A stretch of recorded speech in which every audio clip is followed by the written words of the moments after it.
Hollywood once dared to tell stories drenched in shadows, sin, and danger. But then came the code, a leash around creativity. What happens when once bold films were remade under censorship's iron grip? Imagine dangerous tales stripped of their teeth, passion scrubbed into politeness, and endings twisted to satisfy morality.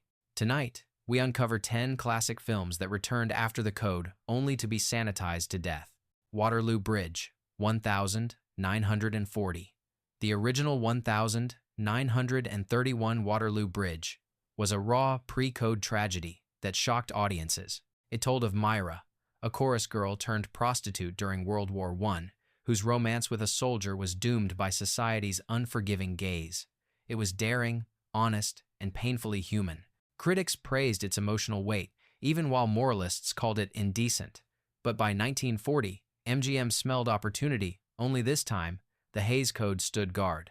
Vivien Leigh and Robert Taylor starred in the sanitized remake, which stripped away Myra's work as a prostitute. Instead, she became a virtuous ballerina, her fall from grace depicted through vague innuendo rather than brutal reality. The studio feared backlash, so every sharp edge was softened. Behind the scenes, censors demanded a rewritten ending. In the original, Myra's death was both tragic and inevitable, shaped by society's cruelty. In the remake, her sacrifice was reframed as noble, almost patriotic, less about human despair, more about moral cleansing. MGM executives breathed easier. Audiences loved the glossy romance, and critics applauded Vivien Leigh, fresh off Gone with the Wind. Yet some older viewers whispered that the soul of the story had been lost. The raw humanity had been replaced with prettiness. The tale of survival and desperation was traded for a melodrama acceptable to church groups. Today, film historians look back at the remake as a polished gem, but also a haunting reminder. When art is sanitized, the truth vanishes. Waterloo Bridge became less about the wounds of war and more about what censorship wanted love stories to look like. Madam X, 1966. The story of Madam X has been filmed countless times, but the earliest versions carried a sting. Pre-code adaptations in the 1920 seconds and early 1930 seconds leaned into the scandalous life of a fallen woman, a mother cast out by her wealthy husband, forced into degradation, and finally confronting her past in a courtroom dripping with shame. It was melodrama, yes, but it was also raw. Enter the 1966 version, with Lana Turner. This remake was dripping with Hollywood gloss, but shackled by code restrictions that dulled every jagged edge. Turner's character was rewritten not as a woman battling poverty and vice, but as someone ensnared by blackmail, alcoholism, and softened moral weakness. Instead of confronting the full reality of survival in a cruel society, the script cloaked her fall in euphemisms. Censors insisted on changes.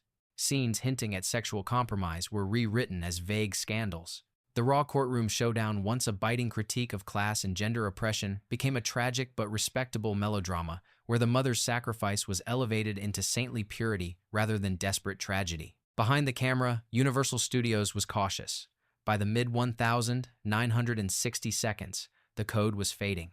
Yet old habits lingered. Executives feared Lana Turner's reputation might be tainted by an overtly scandalous storyline, so they polished it into a tragic soap opera instead. Critics called it overwrought. Younger audiences dismissed it as outdated. The aftermath? The 1966 Madam X flopped with critics, but found a strange cult following, mostly because of Turner's heightened performance. Still, many lamented what was lost. The grit, the social bite, the real desperation of the earlier films. What could have been a daring revival, instead, became a museum piece of censorship's lingering shadow. The Blue Angel, 1959. In 1930, Josef von Sternberg's Blue Angel shocked the world. It introduced Marlene Dietrich as Lola Lola, a cabaret singer who seduces and destroys a respectable professor. It was scandalous, erotic, and brutally honest about obsession and downfall. The film's daring intimacy cemented Dietrich as a star and carved its place in cinema history. But by 1959, Paramount decided to remake it for American audiences. This time, under the grip of lingering censorship and shifting tastes, the film had to be cleaner. Kurt Jürgens and May Britt stepped into roles once seared by Dietrich's daring performance. The raw sexuality was muted. The cabaret scenes, once smoky and suggestive, were softened into respectable nightclub numbers. Censors frowned upon Dietrich's brazen sensuality, so Lola became less dangerous and more tragically misunderstood.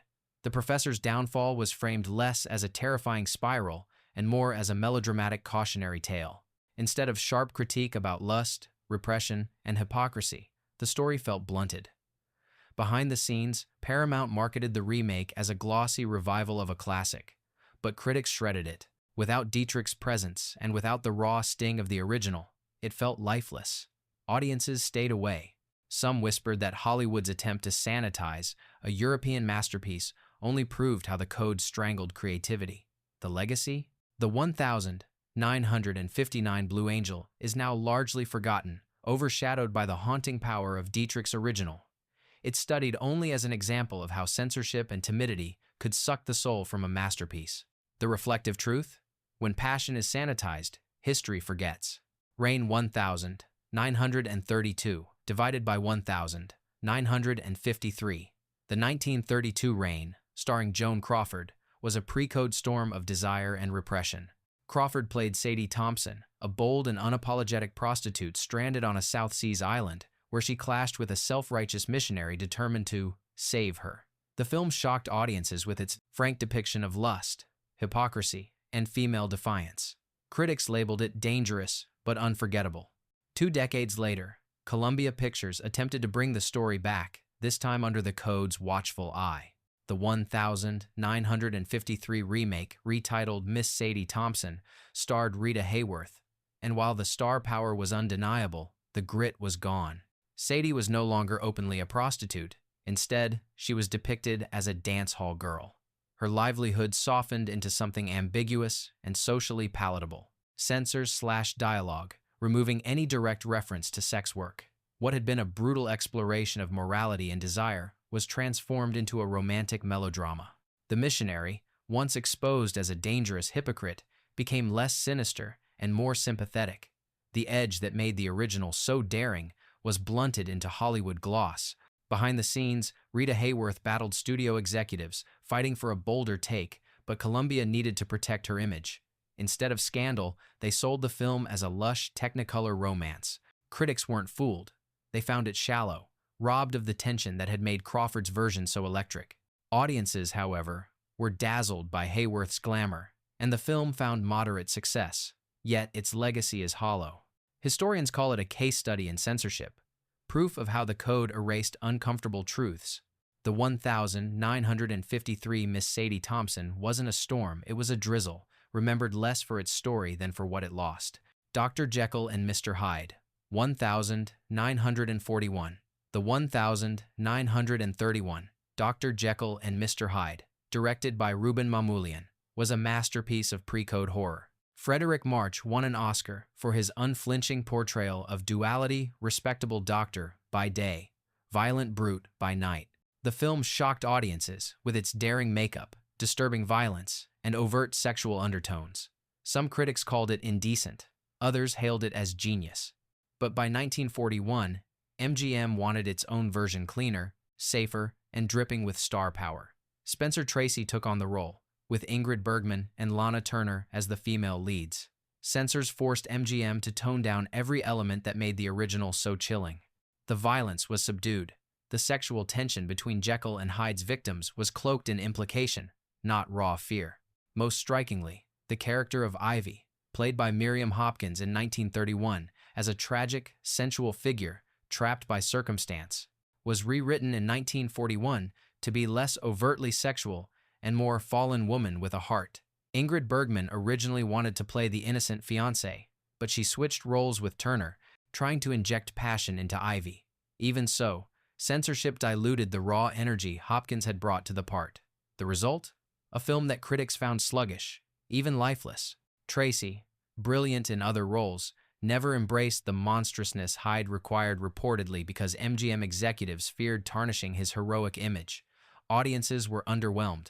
The 1941 remake quickly faded, while the 1931 original grew in stature, hailed as one of the greatest horror films of its era. Today, the remake stands as a perfect example of censorship draining terror from art. Instead of confronting the darkness inside us, MGM offered a polite parable, palatable but powerless. Imitation of Life, 1959. In 1934, Imitation of Life stunned Depression-era audiences with its unflinching story of race, class, and ambition. Claudette Colbert played a white widow who partners with a black woman, Delilah, to sell a pancake recipe. While the women's fortunes rise, Delilah's light-skinned daughter rejects her heritage, passing as white, a storyline that exposed America's racial tensions head-on. It was bold for its time, but even bolder in its tragedy. The daughter's rejection of her mother wasn't softened, it was raw, heartbreaking, and brutally honest. Audiences wept, and critics praised the daring social commentary. Fast forward to 1959. Douglas Sirk directed a glossy remake starring Lana Turner.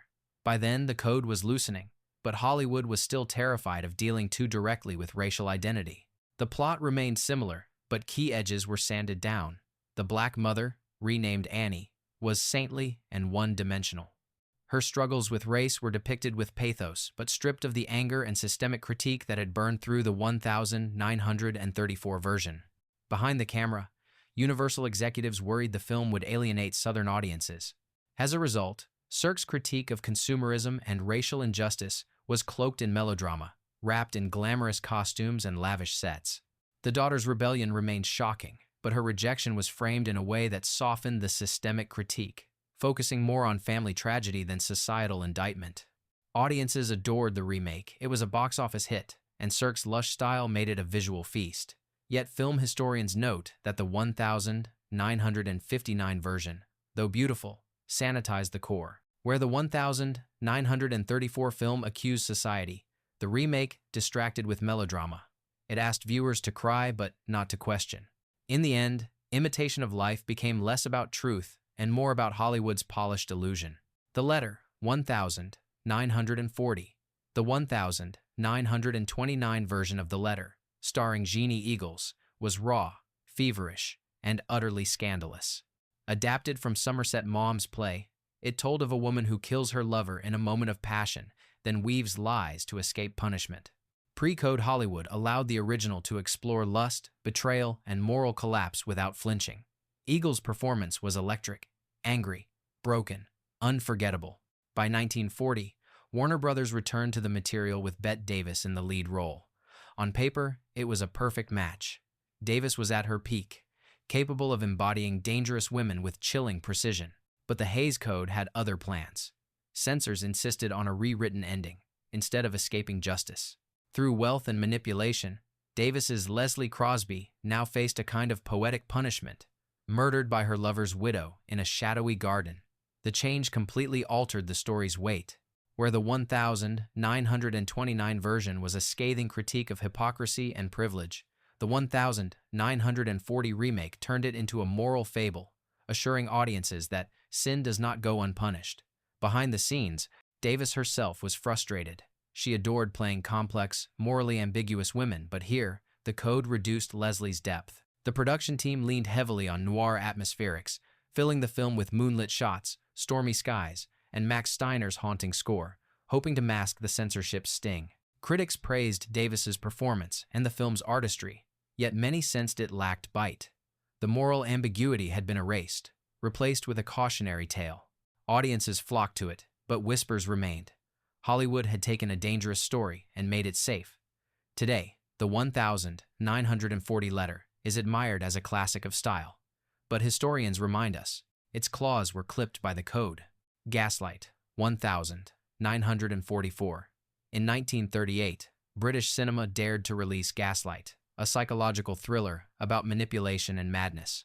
The plot followed a husband who slowly convinces his wife she's losing her mind, all to cover up a dark crime.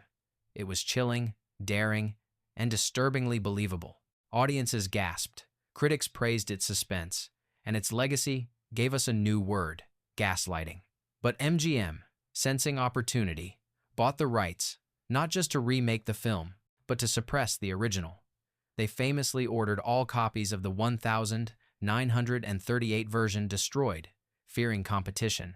Though a few prints survived in Britain, MGM's goal was clear: They wanted their sanitized, code-approved version to stand alone. The 1944 remake starred Ingrid Bergman, Charles Boyer, and Angela Lansbury in her debut. It was lush, atmospheric, and technically masterful, but censorship warped its edge.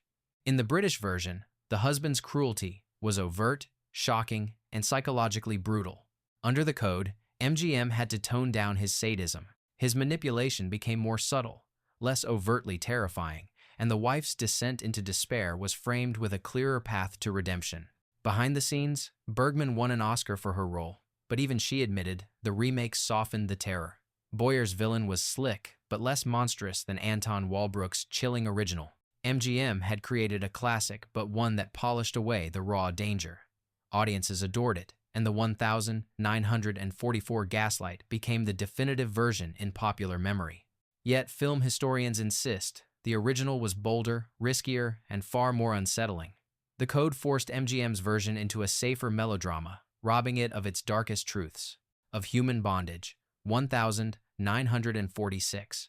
W. Somerset Maugham of Human Bondage had already scandalized Hollywood in 1934, with Bette Davis giving a career-making performance as Mildred, a cruel waitress who emotionally destroys a struggling medical student. The pre-code film was vicious, unapologetic, and disturbingly real.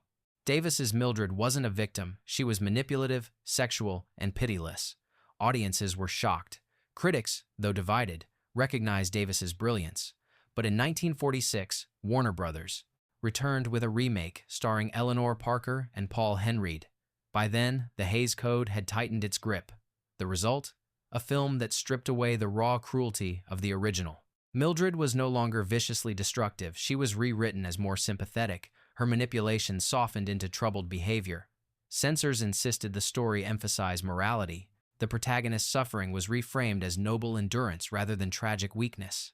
The lust, anger, and bitterness of the 1934 version were diluted into a more respectable melodrama. Even Davis's scandalous line, "You cad, you dirty swine, I never cared for you not once," was reduced to gentler dialogue. Behind the scenes, Parker struggled to escape Davis's shadow. Critics couldn't help but compare the two performances, and most agreed the 1946 remake was toothless by comparison. Henreid, best known for romantic roles, lacked the desperation needed for the part, further weakening the impact. Audiences found the film flat, and it quickly disappeared from theaters. The 1934 version, once controversial, grew into a beloved classic, while the 1946 remake faded into obscurity. The irony? Censorship had tried to protect audiences by softening the brutality. Instead, it drained the life from the story, leaving behind a hollow shell. Babyface, 1933. Of all the pre-code films, few burned brighter or scandalized harder than Babyface in 1933. Barbara Stanwyck played Lily Powers, a woman hardened by poverty who unapologetically sleeps her way up the social ladder, from bank clerk to executive suite. It was shocking, brazen, and years ahead of its time. Audiences gasped, moralists raged, and studio executives panicked. The film became one of the clearest examples of why Hollywood needed a code. When the Hays office reviewed Babyface, they nearly banned it. Warner Brothers was forced to make heavy cuts just to release it in 1933. Entire scenes of Stanwyck's calculated seductions were re-edited or removed, and a new ending was slapped on where Lily renounced her ambition to live a respectable life. It was censorship at work in real time, but the version that slipped into theaters still carried enough of Stanwyck's fire to scandalize. By the 1950 seconds, however, when Warner Brothers reissued the film, the sanitization went even further. The already censored 1933 version was further polished into a moral tale. Lily's manipulations were framed as tragic mistakes rather than ruthless survival. Dialogue was softened, innuendo cut, and the ending cemented her redemption in a way that robbed the film of its original bite. Behind the scenes, this reissue became a case study in how Hollywood reshaped history. The raw original negative was thought lost, buried in the archives. Only in the 1990 seconds was the uncut pre-code version rediscovered and restored. When scholars compared it to the code-approved releases, the difference was breathtaking. What had once been a daring story of ambition and survival had been rewritten into a parable of repentance. Today, Babyface stands as both a masterpiece and a cautionary tale. Stanwyck's fire in the uncensored version still burns, reminding us of the danger and honesty pre-code cinema could achieve. But the sanitized cuts prove how censorship tried to bury those flames beneath a layer of moral varnish. The reflective truth? When art is forced to repent, history loses its most dangerous voices. Hollywood's golden years glimmer, but shadows lurk beneath the gloss. These films remind us how censorship reshaped stories, dangerous truths dulled into polite illusions. But imagine what we lost. How many voices were silenced? How many stories rewritten? Which version do you prefer, the sanitized or the scandalous?